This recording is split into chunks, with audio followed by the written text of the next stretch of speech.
show is brought to you by Health Plans, your Medicare plans, insurance solutions, and resource agency. We have a variety of plans and products that fit your needs, benefit requirements, and budget, with many low or no-cost premium plans, zero co-pays, and much more.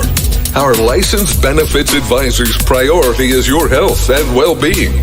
Call us today and book your no-obligation consultation. 1-929-367-5269.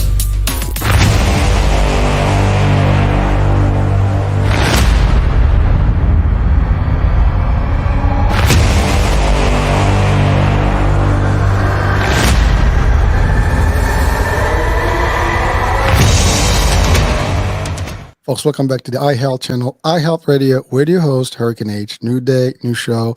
A very important topic for all of us out there listening, watching today. It is a topic that probably impacts everyone that exists. And really, I mean that. And we'll talk about what is that. And you probably can guess it because on my screen, you can see sugar addiction with Mike Collins here. So my guest today is Mike Collins, and he is the founder of sugaraddiction.com. And now, the word says it all, sugar addiction. That's a big word. So Mike, welcome to the show. Thank you so much, Hurricane. I'm honored to be here. Oh, the honor is mine, and I love your sugar-free man signed by. You know, how can you even do that to be sugar-free? That is, I mean, we need to talk about that in a moment in the show. But we will. We will. So, Mike, let's take us on your journey. What got you to start sugaraddiction.com? And, you know, is there anything personal, family? And, you know, I know it's a big deal. And sugar is part of our life. I refer to it as a poison. And unfortunately, it's a poison that we take gladly. Yeah, so exactly. Yeah, no, it's a long story. Not a long story, but it starts a couple generations back, to be honest with you. My grandmother died when my mother was only 8 years old. Okay. And I'm going to show you during our little talk here, why this matters. Okay. So when she passed away, my mother was only 8 years old, and she had to move. They had to move in. My grandfather and her had to move in with my great aunt, his sister, but they owned a country store across the way. And anytime my mom, that little girl, walked into that store, Cousin Jim was instructed to give her any candy she wanted and put it on my grandfather's tab, right? And so what happened was my mother literally grew up believing sugar was love. I believe she died believing sugar was love, okay? And this is how we grew up, right?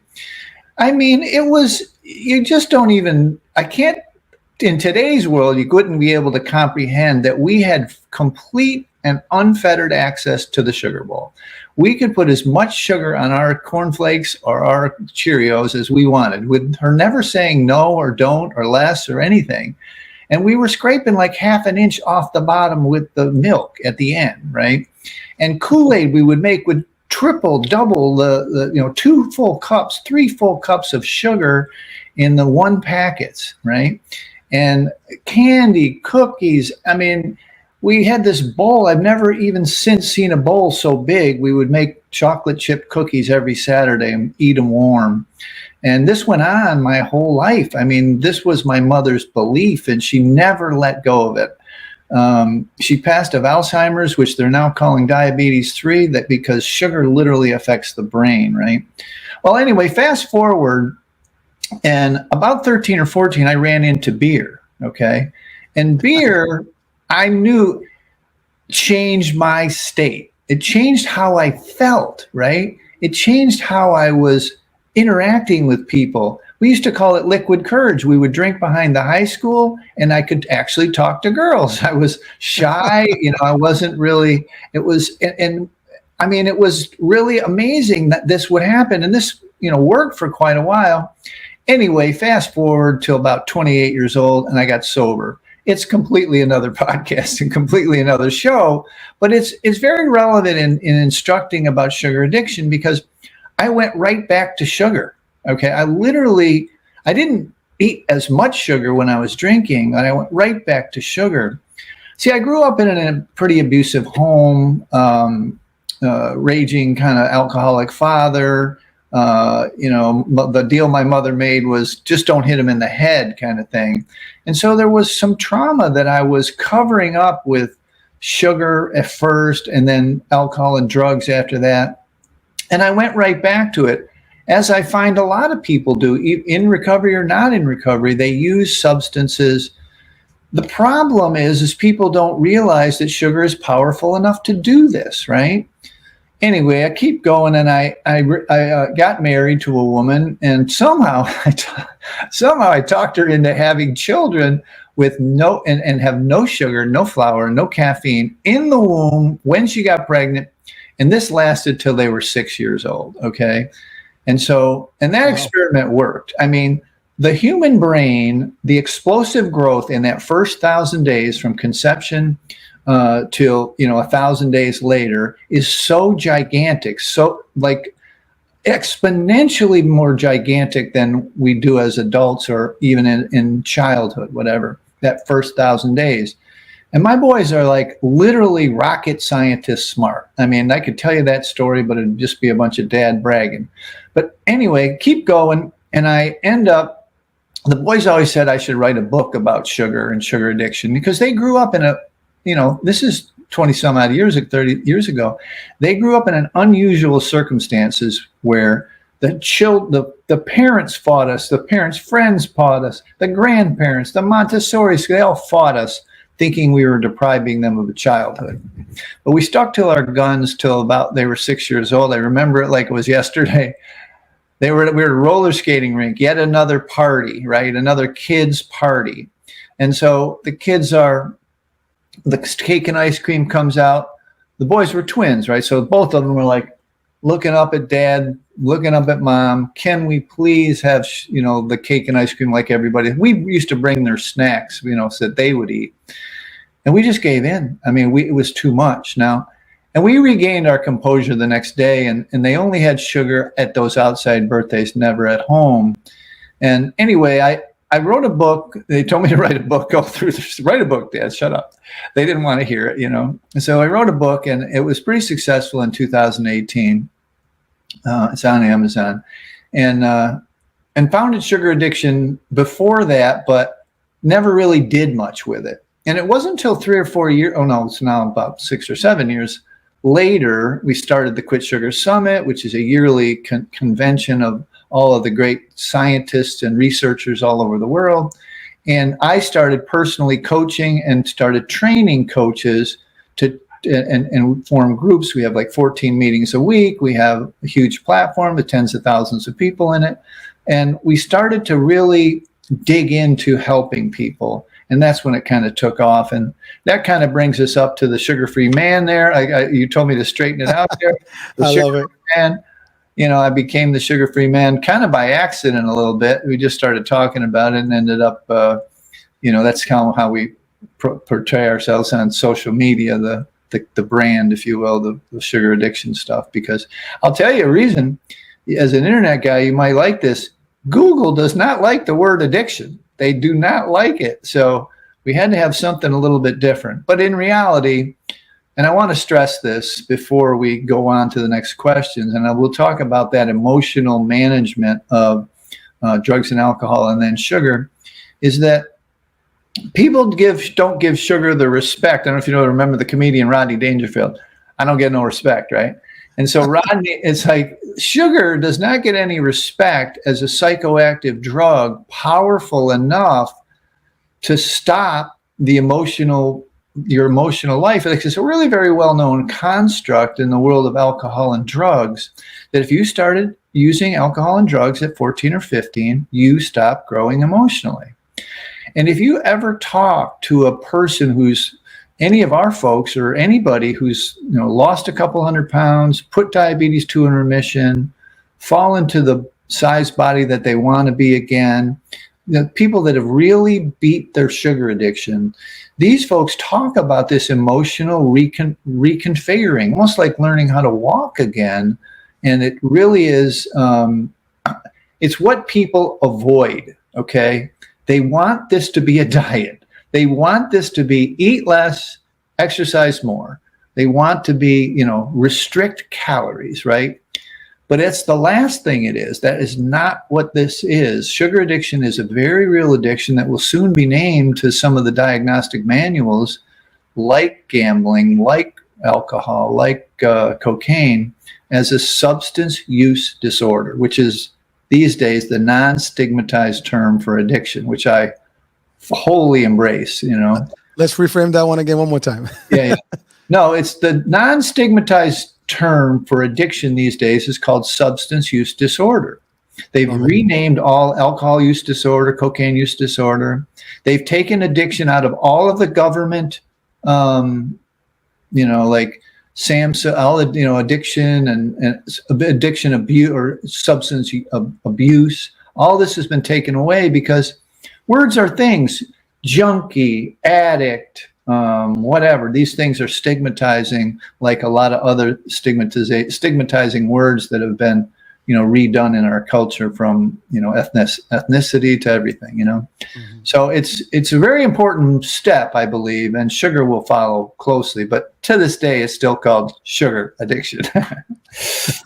That's the short version. Usually brings up more questions than it answers, Hurricane. Well, not necessarily questions, and we'll get to more, but really just I want to go back and talk about some of the things that you've covered.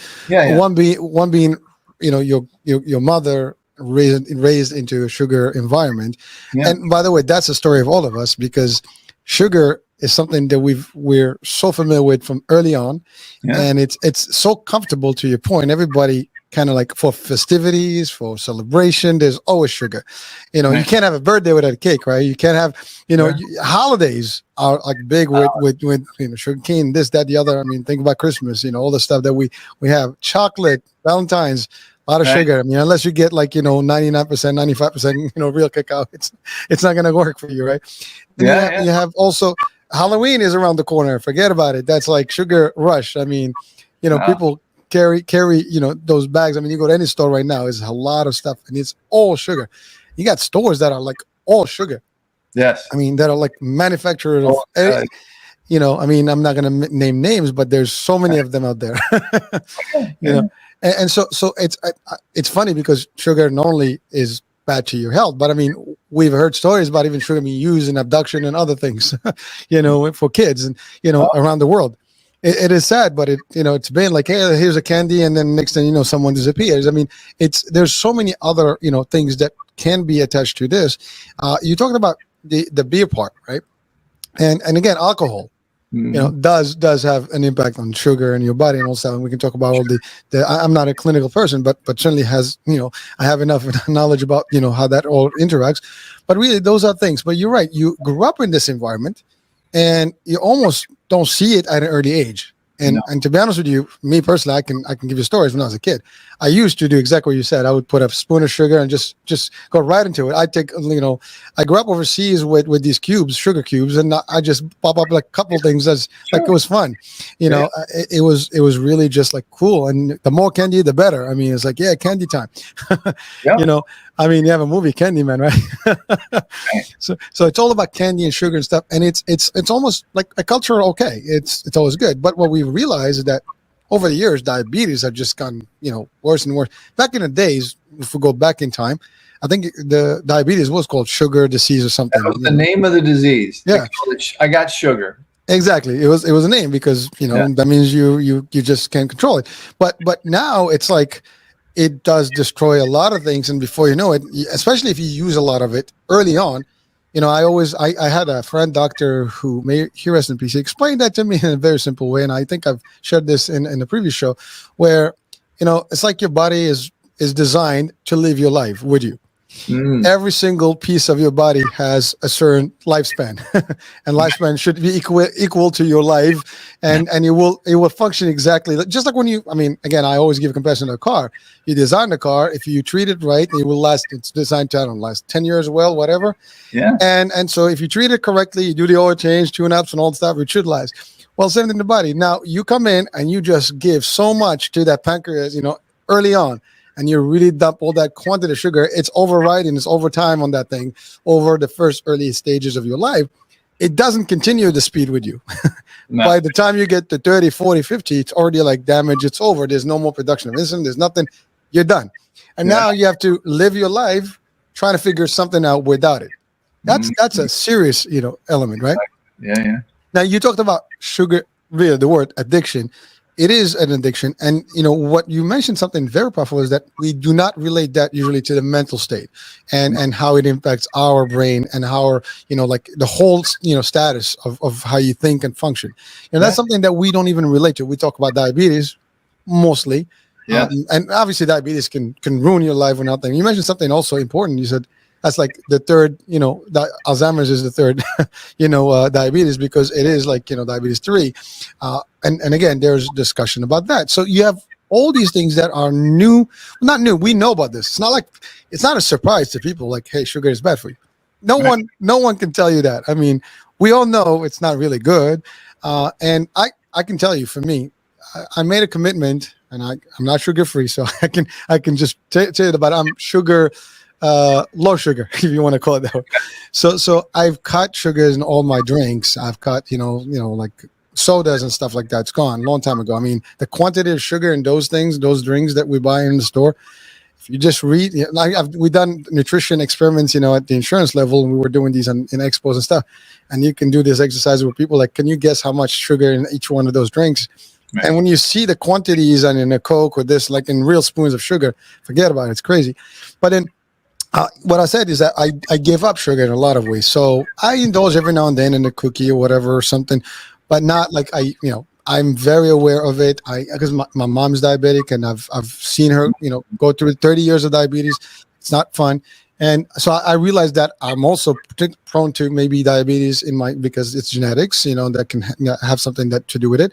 So I've been, really for a good over 10 years, over a decade, almost sugar less, not sugar free, meaning like very little. Every now and then you get the sweet tooth and you jump into a little dessert, whatever, but with moderation. And really, and if I do, I have to work out, make sure that I burn it up. So there's a lot of awareness, but it is difficult to really just cut it off. And even with my mom, who's diabetic, sometimes you do. And by the way, there's sugars in everything else. We talked about manufactured sugar, but we have natural sugars in every single thing. I mean, we eat bread, sugar, pasta, sugar, rice, forget about it. So that's the fruits. They might have fructose sugar, but not glucose sugar, but it doesn't matter. Still, some sort of sugar still has to impact your body. These are all things that are important to just highlight here, because you said it first, we grew up in these environments, and it is socially acceptable. Like if you don't do a party and bring a cake, like what's wrong with you?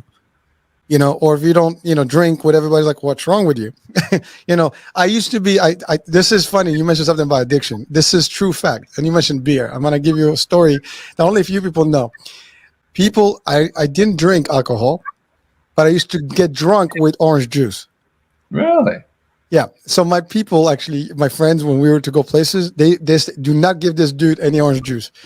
Now, of course, the orange juice that you get in any of those establishments is not pure orange juice. It's just concentrate, juice, and it's all high sugar. Yeah. I used to get hyper with that thing. I really get very, very hyper, and I get, to your point, dairy, and I get crazy. Like, are you drunk? No, I'm not drunk. Just too much sugar rush. Right. It's true story. And there was a time where I was literally notorious about it. And, do not give this dude any sugar or anything like, not orange, no orange for him.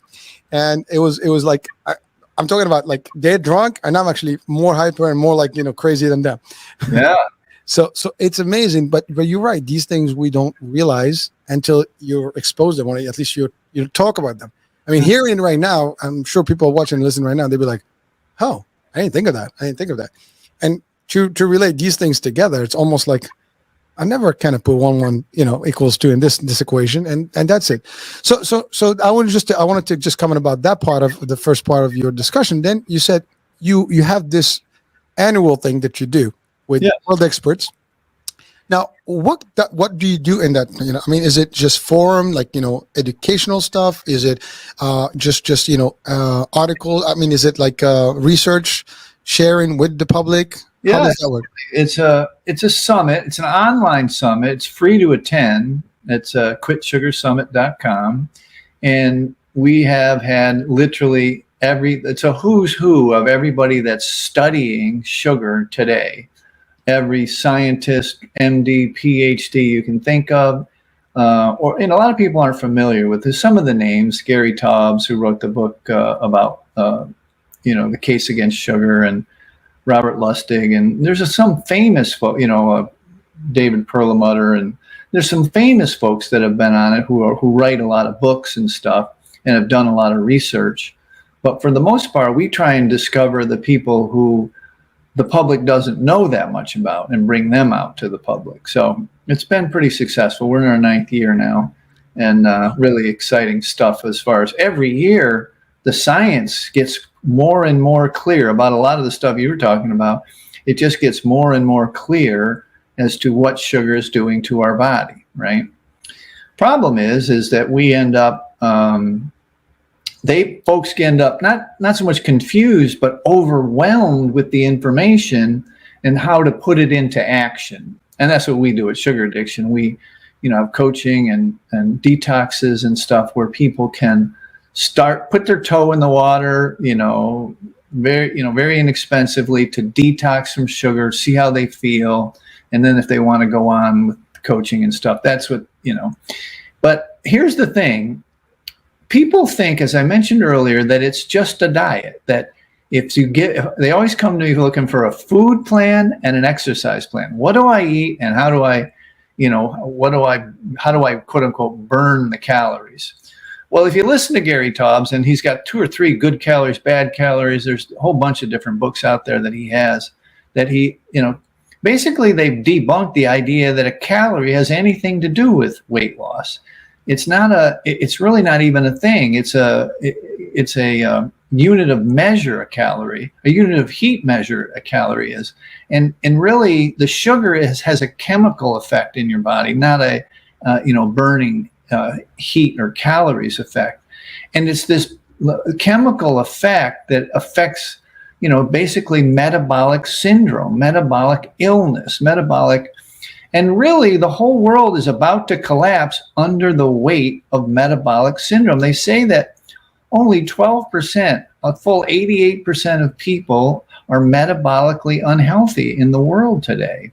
And, the Canadian and European or English governments, because they have socialized medicine, are about to collapse because of metabolic syndrome, diabetes, Alzheimer's, heart disease. All of these things are affected by literally too much sugar, right? They're eating too much sugar. But all of that we know about this, all of the, like you said, the warnings that people know about, they still continue. They still persist in using the product because, look, it really is a cultural phenomena. You mentioned it, birth to death, every celebration in between, 85% of the food products in the grocery store have sugar in it. We've never known a society, it's back 300 years now, where no one's alive that's ever saw this. And ethically, morally, legally, you can give this product to a baby, to a 1-year-old, and never have any worries about it. And this is created, it's like cigarettes and seatbelts and condoms in bathrooms. It's created an atmosphere where, the science now says this is happening and we need to look at it and change. But people, they're just not ready. It took a while for people to stop drinking and driving. It took a while for people it took the tobacco litigation to drive the percentage from in the 40s to, under 14 or 15 in the percentage of the people that smoke, adults that smoked. When healthcare for AIDS patient, they were outing people in San Francisco. It wasn't to be mean. It was to emphasize that this is a healthcare issue, right? And the same thing is happening now with the opioid epidemic. Yes. Same exact thing. They're imprisoning people. They're doing all this stupid stuff, arresting people, when in reality they should be getting them treatment, right? And the same thing is happening with sugar, okay? The science is very clear now. For the first time in history, the pyramid, the thing the government comes out, stated very clearly that children under 5 should have no added sugar. right? And the American Pediatric Dental Association, Association of Pediatrics, all agreed children under 3 should have 0 added sugar. But almost nobody knows about this. Almost no parents know about this. Almost, the pyramid changed so little that it got no news. Nobody even knew because the thing didn't change much. And so we're in a dilemma a little bit. And that dilemma is we're at the beginning of a tectonic cultural shift of science-led understanding of sugar and what it does to the human body, right up to and including Alzheimer's disease, right? Which is literally your brain shrinks on sugar, proven by scans. It's like, and that it's hard when I get to see twice a year, I get to see all the scientists again. We all get together and we talk, and they have brand new studies about more damage it's doing. But, and this is a huge but, so many people have tried to get off sugar, have worked hard at it. They've, every diet worth the paper it's printed on says the same thing. Want to lose weight? Reduce the white stuff, flour, sugar. They can include potatoes and rice and whatever, but mostly they say 95, 98% of them say sugar and flour, mostly sugar. Look, this. The literature is very clear. If anybody that loses a lot of weight in the first year by restricting the white stuff, they gain it all back and then some. Even the biggest loser contestants all gained it all back except for a couple of them. So it's very common and very well researched that this happens. Yet we still persist in thinking that this is some sort of calorie in, calorie out, eat less, exercise more, and you're going to end up healthier. It's just not true. It's literally an addiction like any other addiction, that if you don't understand why it's happening to you, it's going to persist over and over and over again. Because when you run into an emotional situation in your life, after you've lost 50 pounds and you get a divorce or you have a job loss or a foreclosure or whatever, the kids are paying, you're going to fall back to what you literally learned as a child. You learned that if you got sugar, you stop crying. Your parents did it to you, right?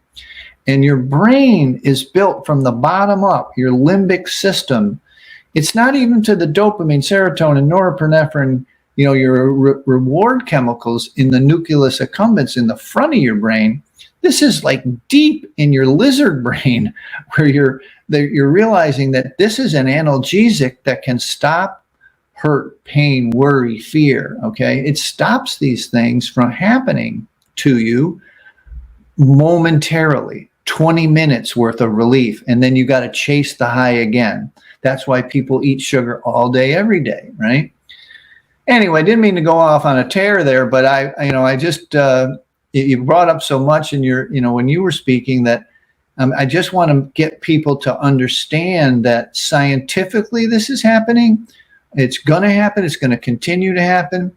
And the gap, if you will, the gap between knowing and doing is huge because of the addiction piece of the puzzle and the unwillingness of people to accept the idea. When they think of an addict, they think of a guy under a bridge with a brown paper bag. They don't think of themselves as someone who could be addicted to something, even if they've never had any drug or alcohol problems, So this has been a hard message to deliver to folks. And I get a lot of fight when people come around, they're a couple 100 pounds over. I started in late stage food addiction where people were a couple 100 pounds overweight, losing limbs, going blind, and they still couldn't quit, right? They got a diabetes 2 diagnosis. They still couldn't quit. They say you're going to be dead next year if you don't stop. They still couldn't quit. And now this is affecting children, and it's bothering the hell out of me. Obese 5-year-olds makes me crazy. I mean, it's like, children don't mean to be mean. They don't want to be like, but when there's an overweight child, you got a tough go growing up. It's hard, We have epidemic of 5-year-olds with fatty liver disease. This is an alcoholic's disease, but it's also a fructose processing disease. Fructose can only be processed in the liver, and so children that eat a lot of candy, drinking soda, are getting fatty liver, right? Anyway, I ramble on. No, not at all. As a matter of fact, you brought up so many good things here that are worth. I mean, this is the platform for it, and we want to share those values. Yeah. Because to your point, I mean, first of all, the discussion you had, or at least the information you shared right now about the age group, like, where the studies are clear that you cannot have sugar until a certain age, and people don't know about that. That's worth this whole episode right now, because we want to share that with people, at least people listening, they can share it with somebody else. And if you have younger kids, and I was wondering earlier when you said I didn't have kids, my kids didn't have any sugar until they turned 6. I didn't put one and one together, and I guess that was something that you knew about all along. And so just imagine that part of it. Like you were saying, and I still didn't make sense of it until you stated that this is what it's supposed to be. But you're right, because your body is not supposed to be attached to these things. And you mentioned also, like, the little kids or the younger kids right now with some sort of obese, level of body, and because of all these fatty liver and things like that. That's something that, to your point, unheard of back in the days.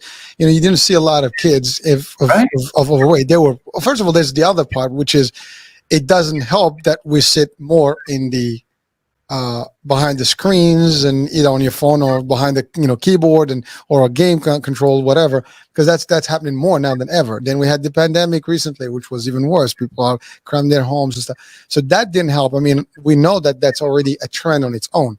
When you add all these things together, obviously, and early on, kids are just on their machines, whatever, their screens, and they're doing this.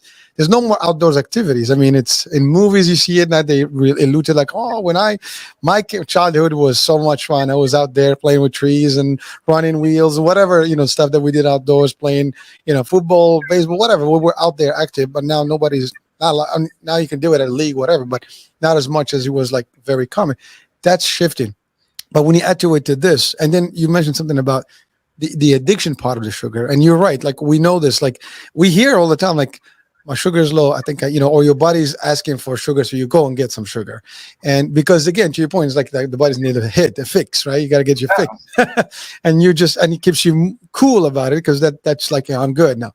But you're right, the damage that it's doing. You mentioned something about, the eyes and the extremities and, like, the limbs and stuff like that. People are losing stuff because of, I mean, the glucose is those crystals. I mean, again, my doctor explained it, that these things in the microblade, like big, pieces of sharp glass that are going into these minute, extremities, capillary stuff, and they just destroy them. I mean, whether in your retina, your eyes, and your liver, your kidney, and that's really the biggest danger about this. These are little things that send the blood to your, smallest places in the body, and you're destroying them, and you get these, leaks and whatever. So there's so much stuff that people are not aware of sometimes, because they're not. They just, I'm good, I'm doing. You mentioned something about the calories piece, and you're right. It is a measure of as you said, heat. I think heat, exactly. So there's we oftentimes in the fitness world, we talk about calories, deficiencies and all the stuff, calorie deficient, type of treatments. But you're right. There's more to it, and I think the majority of people don't understand the real medical piece about it. So therefore, we just use the words as we absorb them. You hear the word, you just apply them. That's like everything else. Somebody said it, I take it, I'll give it to the net, and then before it becomes viral, and everybody uses the same expression, not knowing the source. Yeah. We do that all in a lot of ways. I mean, I can name a few of those historically, but that's really the trend of people. And I don't know. You said it's a fight, because you mentioned that gap between, where we are and the awareness and how to get it done. And you give the example of cigarettes and how long it took before it became, like something that was finally taken upon as a good, like we need to make the right measure, take the right measures and make the limitations, and, you not smoke here. I mean, I remember just early on in the 80s, 90s, you still smoked in restaurants and even airplanes. Exactly. Now you don't, 25 feet from the nearest building if you're in the building, right? Right. So it's changed, but you're right. I mean, it takes education, it takes a lot of work, a lot of lobbying, a lot of studies, and hopefully a lot of sharing information, with the people, so they are aware. I don't think people volunteer themselves to unhealthy, but Mm. to your point, when they get already hooked on something, it is very difficult. I mean, it's easy to talk about an addiction, you know, until you're in it, because when you're in it, and I make a joke with my kids that I say you're addicted to TikTok and your phone. I mean, you Yeah. take the phone from a teenager right now, it's like it's forget about it. I mean, they go nuts. Yes. I mean, it's funny. I was watching. There's a new movie, Jexy, I think is I don't know if you've seen it. It's on Netflix. It's almost a comedic way to tackle this whole thing about phones and Siri and all this stuff. So Okay. it is worth it's a little corny, but it's funny, but it's also really full of messages to our society today, like how we are today. So it's very interesting as a movie itself. But when you think about all this, it's powerful stuff that you're sharing, but yet you're right, it's difficult because it's so well accepted Mm. that we don't see it as an addiction. Sitting behind, like, again, you're being on your social media 24/7, that's an addiction, but we don't even talk about it, although psychologically speaking, there is a diagnosis for that. Yes. There is.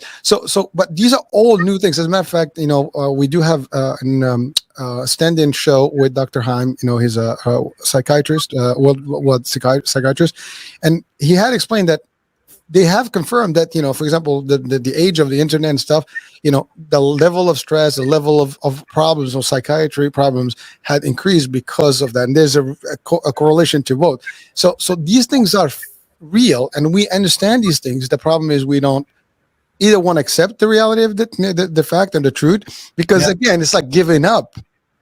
Something, it's cool, it's sweet. I mean, I can't give up my cake, I can't give up my sugars, I can give up my stuff. And then the other part, you said something that there's so much going on behind the scenes. I mean, you have industries. Mm. I mean, and that's the other part. And I don't like to to make the shows political, but the fact of the matter, when there's money in anything, unfortunately, sometimes the other pieces are not as important, and we lose track of, like, what is the outcome? Am I really hurting people? And unfortunately, we are hurting people because, yes, I mean, yeah, you have multiple industries that are like literally big with this stuff, right? Mm-hmm. And I mean, a good example in the American culture right now, we know this: Sundays, pancakes with syrup. I mean, everybody, and some people do that every day, right? Syrup is part of the culture, but most of it is corn syrup. That is all sugar, And I mean, you have some of the new varieties that are like whatever, healthier, maple, whatever.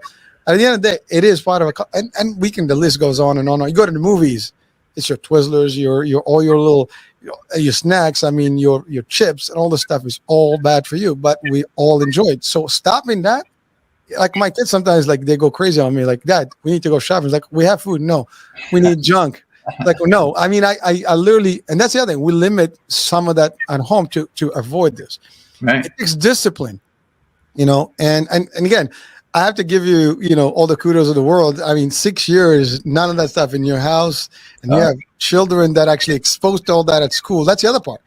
They are in the world where, like, and you said, you got heat from everybody. It's like, you're depriving your kids. Let them enjoy their childhood. Mention something about pediatric stuff, right? Dentistry, right? We all know sugar is bad for your teeth and cavities and stuff. Yeah, we enjoy it as kids. We do a lot of that.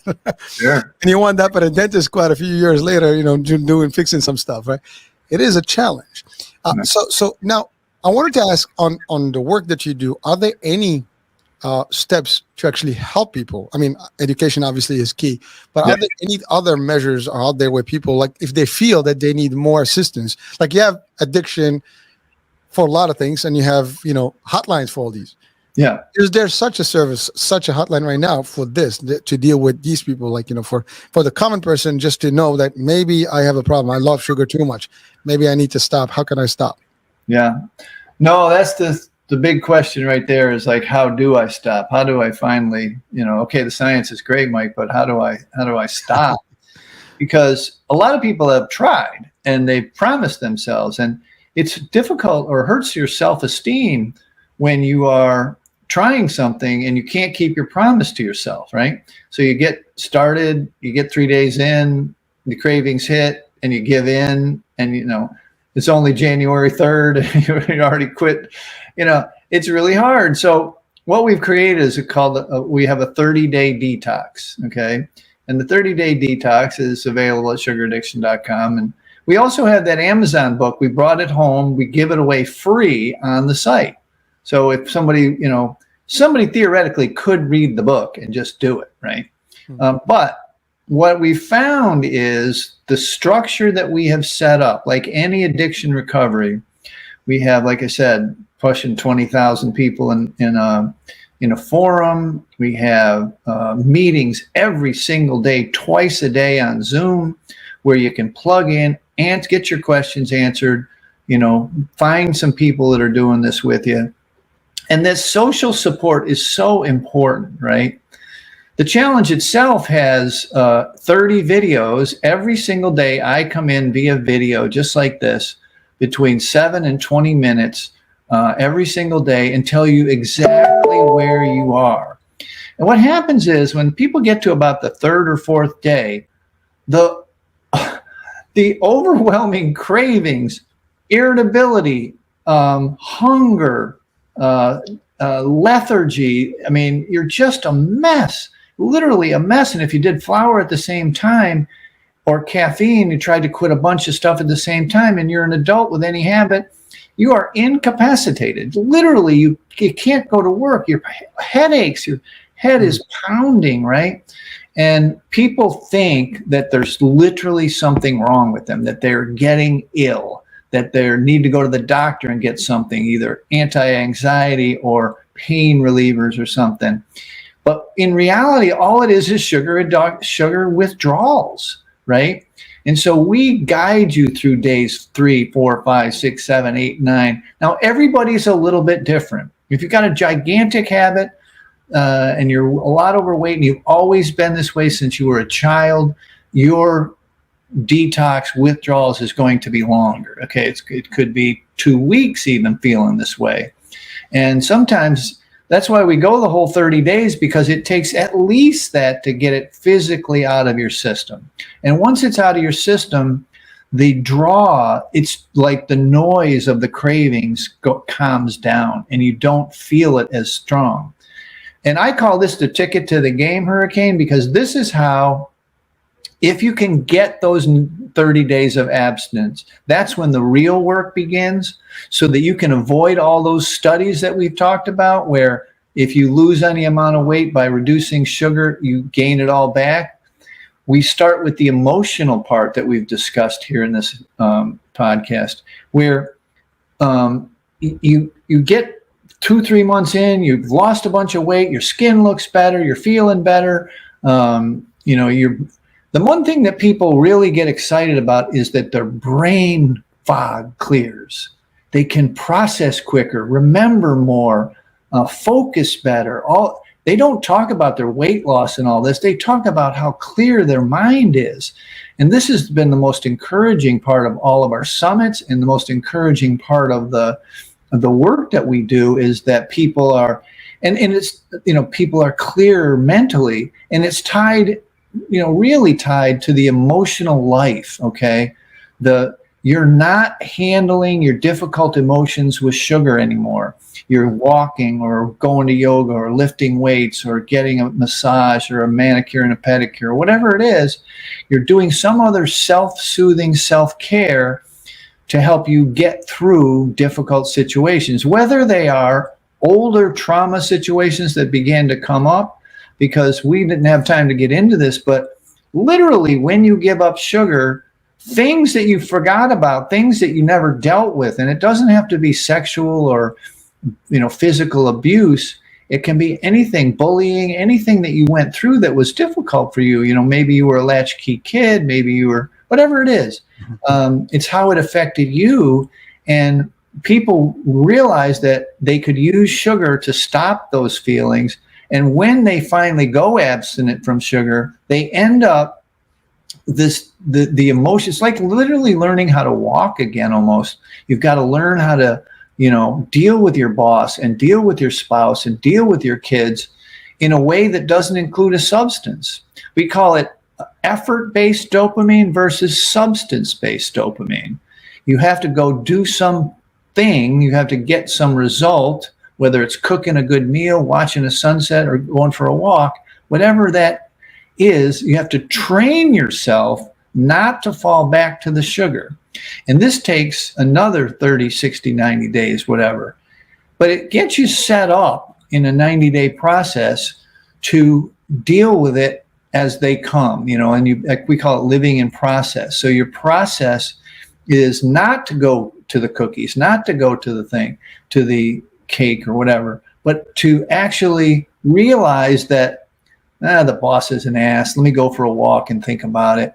And so you use different processes to help you get over it. And this is how people succeed in the long term. Everybody can, white knuckle it, bite their tongue, get themselves 2 weeks or 30 days. It's the people that make it a lifestyle. And look, a lot of people, as an addiction specialist, they ask me, this is the question, do I have to do this for the rest of my life? In other words, like if you were an alcoholic, you likely couldn't drink for the rest of your life.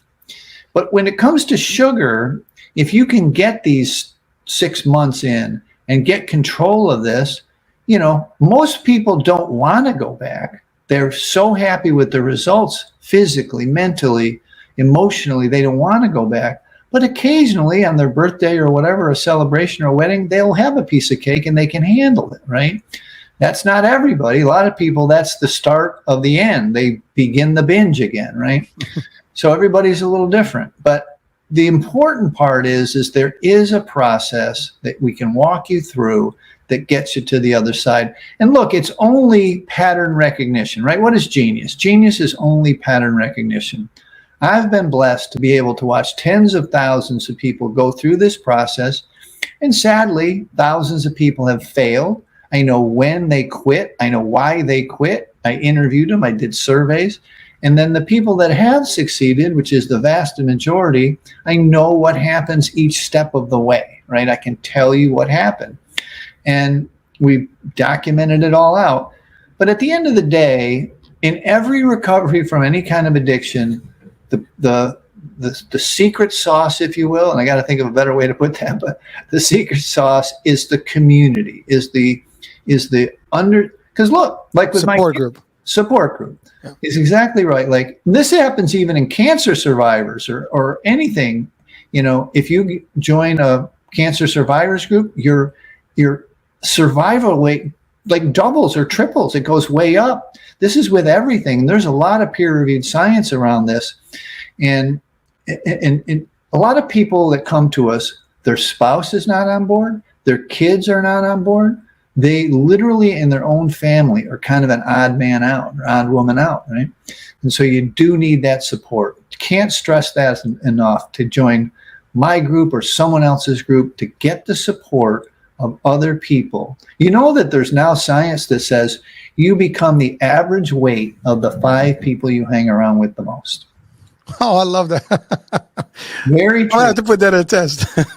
Very true. You can look it up. No, I believe you, but I'm saying that's an interesting. And it's been that way in the personal development, like the Tony Robbins personal development world, that you become the average of the 5 people you hang around with. But now scientists have proven health-wise that you become the average weight of the 5 people you hang around. And that's not to denigrate your family of origin or your spouse or your whatever, but it's to let you understand that until you get out of your comfort zone, meet other people that are trying to do the same thing, you're not going to have the same results. So.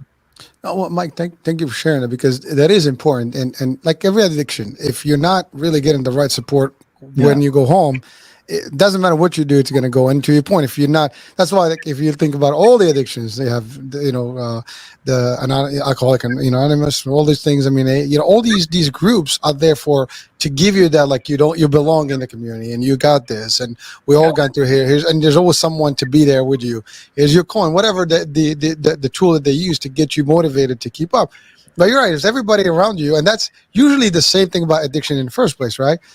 Hey, here's a cigarette, here's a candy, here's a pill, here's this, and it starts there. And if you're hanging out with the people like, what's the big deal? It's just a day. I mean, listen, we talked about drinking, right? It's the same thing. You go to come on, you can handle a beer, you can get a drink, just one shot. And before you know it, like, what the hell just happened? Yeah, So exactly. it is very difficult to live through anything and be able to have effective results, or like, real, results, if you just not supporting stuff. And you're right, if no one is going to see that value, then not. But the good news is, if you are a better person, right, they're all going to benefit from that. Right. Your family is the first that's going to benefit. Your work is probably going to benefit. And you're right, there's a better way to deal with your boss or whatever challenges that come your way. And the other thing you said is, like, what's the point of trying to get out of this if you ask the question, do I have to commit to this for life? I mean, it is a lifetime, thing. I mean, obviously there's a reason you want to get out of it, and you certainly don't want to go back. Right. And that's the hard part, right? Like, that sometimes just the idea of commitment. I'm going to be doing this forever. Now, the good news, and I can really, speak to this. Trust me when I say, people watching and listening, I cannot stand right now sugar in the coffee or tea or any of the drinks, because I got so used to it without any, that if I actually drink something by mistake, it's like it doesn't taste right. It's like, oh, it's amazing, and it works. It's like the reverse, aspect of the other way. It's like, oh my God, I can't handle this. It's too sweet. It's like you actually develop something, like you drink black coffee, dark coffee, whatever. I mean, I do some coffee, so I can, there's nothing about that. I cannot deny that. But again, no dairy and all the stuff. But the fact is, again, it's nice and raw, but there's nothing. If I do tea, it's the same thing. Just the tea. There's no actual sugar. And when you get used to that, it's hard to come back. As a matter of fact, like anything, even sweet stuff, like, oh, it's too sweet. Like, you'll get a bite and like, oh, okay, I'm good. Even when you try that sample, you're not really like going crazy and getting deep in the stuff. You take one little piece and they're like, okay, thank you, that's good. So and that develops over time, but it's not easy, and I get it. So Mike, I wanted to ask, just, we're getting close to the end of the show, but I want to ask now you mentioned something about you're available daily in this program. How does that program work for people if someone really wants to get the help right now? And I know you mentioned that they can go to the sugaraddiction.com and have all these things available, the book and all the stuff.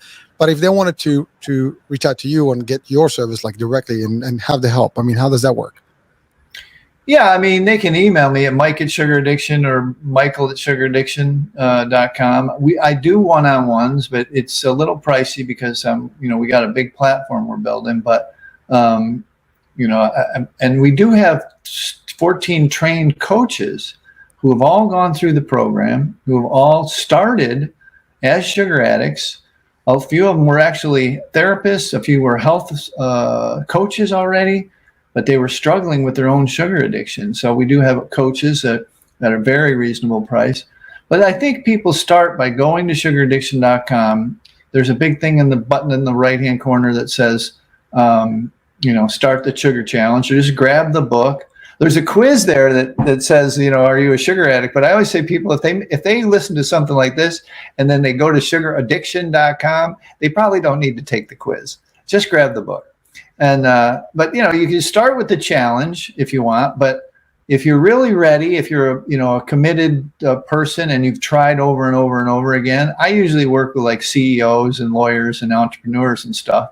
Personally, I really love that work because these people, what I find is these people are so high performing, and they've not been able to put the sugar down. They're 20, 30, 40, 50 pounds overweight. They're still doing well at their job. They're high functioning, but, they want to be around for their grandkids. They want to, run their company longer. And I do really well with those folks. We hit it off, and that's probably the best part of my work. And I still do it to this day, even though we've got a good sized platform of people that are, trying to get this message out to more people. We keep reducing the price of the challenge so that I can get more people to at least get the exposure of the 30 days, the exposure of the 2 meetings a day, the exposure of the forums, and they can see so many people that are trying to do this and doing it successfully. There's people in there with 2 and 3 and 4 years.